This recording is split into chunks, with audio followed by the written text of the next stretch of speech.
महात्मा गांधी जी ने मुंबई के अंदर कांग्रेस अधिवेशन में एक घोषणा की थी कि अब हम आर पार की लड़ाई अंग्रेजों से आज़ादी की लड़ाई की लड़ेंगे। और उन्होंने नारा दिया था कि करो या मरो, अंग्रेजों देश छोड़ो। भारत छोड़ो आंदोलन की शुरुआत के लिए प्रस्ताव पास किया गया 8 तारीख के दिन, और उसके बाद दूसरे दिन सुबह से पूरे देश के अंदर स्वतंत्रता संग्राम सेनानी रैली, जुलूस और अंग्रेजों के खिलाफ धरना प्रदर्शन करने लगे।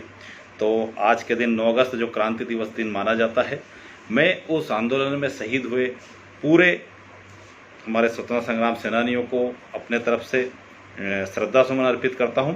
और साथियों, आज का दिन चर्चा के लिए भी इसलिए महत्वपूर्ण है कि जब 1942 में भारत छोड़ो आंदोलन कांग्रेस पार्टी और महात्मा गांधी जी के नेतृत्व में चलाया जा रहा था, पंडित जवाहरलाल नेहरू, सुभाष चंद्र बोस की मंशा अनुसार और मौलाना अबुल कलाम आज़ाद सहित तमाम स्वतंत्रता संग्राम सेनानी जब इस आंदोलन को लड़ने के लिए संघर्ष कर रहे थे, उस समय इस देश के अंदर ऐसे लोग भी मौजूद थे, ऐसी विचारधारा भी मौजूद थी जिन्होंने इस आंदोलन का पुरजोर विरोध किया।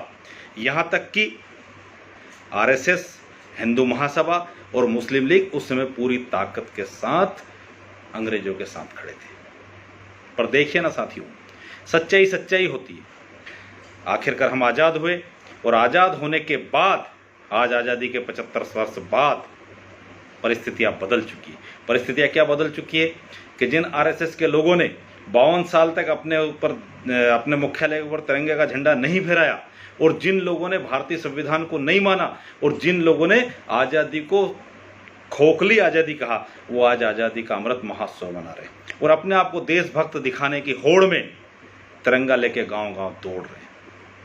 पर साथियों, आज चर्चा इस बात की महत्वपूर्ण है कि तिरंगा दिखाना, तिरंगा लेके दौड़ना और फर्जी देशभक्ति दिखाना और देशभक्त होने में जमीन आसमान का अंतर है।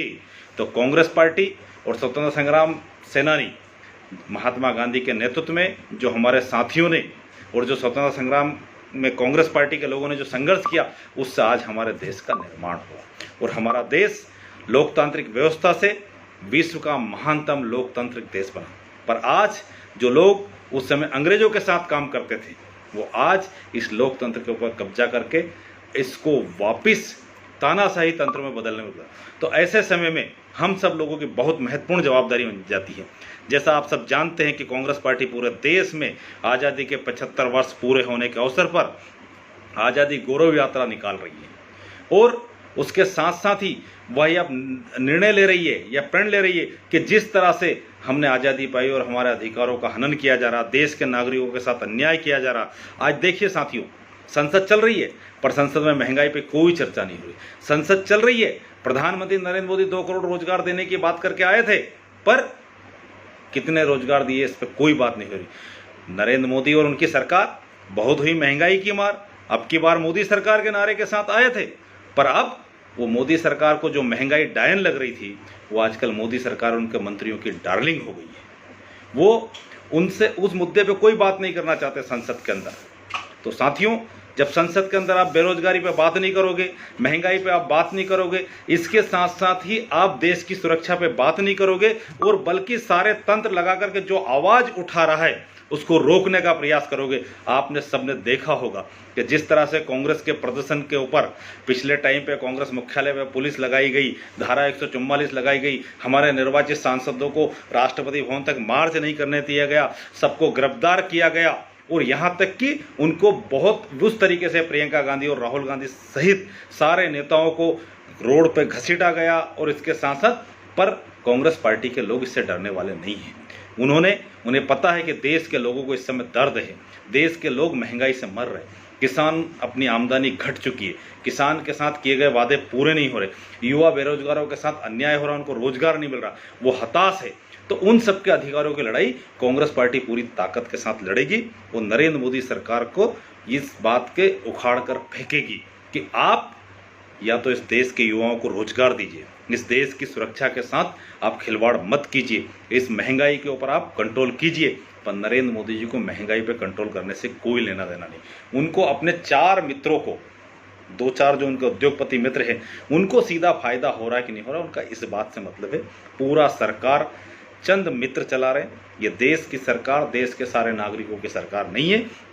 तो आज के दिन ही कांग्रेस पार्टी ने उस महान आंदोलन की शुरुआत की थी 9 अगस्त के दिन, अगस्त क्रांति के रूप में। तो इस बार कांग्रेस पार्टी इसको आज़ादी गौरव यात्रा के साथ साथ ही हम सब कांग्रेस के कार्यकर्ता देश के लोगों के साथ मिलकर इस बात का प्रण ले कि जो देश के नागरिकों के अधिकारों का हनन कर रहा, जो देश के नागरिकों को और देश के युवाओं को जो रोजगार नहीं दे रहा, देश के नागरिकों को जो महंगाई के नाम पर देश के खरे पसीने की कमाई को जो लूट रहा और अपने उद्योगपति मित्रों को दे रहा, उस सरकार के खिलाफ हम सब लोग सड़क पर उतरेंगे और सावरकर के चेलों को, अंग्रेजों के दलालों को हम सत्ता से उखाड़ के फेंकेंगे। यही लक्ष्य हम सब लोगों का इस अगस्त क्रांति सप्ताह के अंतर्गत होना चाहिए।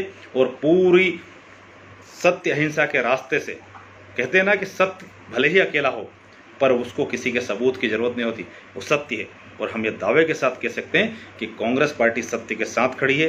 कांग्रेस के नेता राहुल गांधी जी और सोनिया गांधी जी सत्य के साथ खड़े हैं। चाहे वो एजेंसियों से कितना ही दुरुपयोग करा ले, पर उनको कुछ नहीं मिलने वाला है, क्योंकि है ही नहीं। अदरवाइज तो भारतीय जनता पार्टी का राष्ट्रीय अध्यक्ष तो सीधा कैमरे के ऊपर 1 लाख रुपए की रिश्वत लेते हुए पकड़ा गया था और बाद में कोर्ट को सजा हुई और उन्होंने उस सजा को भुगता। तो कांग्रेस पार्टी का इतिहास है और कांग्रेस पार्टी के उस इतिहास की परंपरा को निभाने की आज हम सब लोगों की जवाबदारी है कि जो लोकतंत्र हमारे पुरखों ने बनाया है, जो आज़ादी कांग्रेस के 7 स्वतंत्रता संग्राम सेनानियों ने मिलकर हासिल किए, जो अधिकार हासिल किए, उन अधिकारों की हम रक्षा करें और इन सावरकर के चेलों को और इनकी तानाशाही को रोकने के लिए देश के अंदर एक जागरूक अभियान चलाएं। इसी उम्मीद के साथ आप सबको अगस्त क्रांति सप्ताह की बहुत बहुत शुभकामनाएं। इस देश के मूल निवासी हमारे आदिवासी भाई बहनों को आज आदिवासी दिवस की शुभकामनाएं और इसके साथ साथ ही काकोरी कांड में शहीद हुए सब लोगों को, जो पुराने हमारे स्वतंत्रता संग्राम थे, उनको भी नमन। मुझे उम्मीद है कि हम सब लोग एक सच्ची देशभक्ति के रास्ते से इस देश को वापस सही दिशा में लाएंगे और इन फर्जी राष्ट्रवादियों को इससे दूर करके और उनको दिखाएंगे कि जब हम आपके मुखिया, आपके सरकार अंग्रेजों से नहीं डरे, तो पहले जब हमने गोरों को भगा दिया तो अब हम इन चोरों को भी भगा देंगे। इस सप्ताह का यही हमारा उद्देश्य होना चाहिए। जय हिंद, जय भारत।